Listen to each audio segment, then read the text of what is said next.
এইখানে কিন্তু এগুলা দেখতে পাচ্ছেন, এগুলা কিন্তু কাঁচা সব কাঁচা ইট, হাজার হাজার লক্ষ লক্ষ কাঁচা ইট এখানে কিন্তু করে রাখছে ওরা। এগুলো এখনো পোড়ানো হয় নাই, এগুলা যখন পোড়াবে তখন হচ্ছে লাল হয়ে যাবে। আর এটা পোড়ানোর জায়গা হচ্ছে ওই যে দেখা যাচ্ছে ওই একটা ধোঁয়া উঠতেছে, ওই সাইডটাতে হচ্ছে এগুলা পোড়াবে। এখানে সব কিছু সাজায় রাখা হয়েছে। আর এইখানে হচ্ছে মাটি কাটা হচ্ছে। এই যে মেশিনটা আমি জানি না ঠিক মতো, তারপর মানে গেস করতেছি।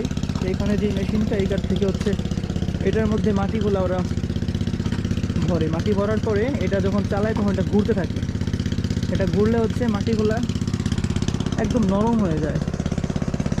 তারপরে হচ্ছে ওটা সাজ, যেই সাজ আছে সাজ, ওই সাজের মধ্যে রাখে ওই ইটের শেপটা আসে।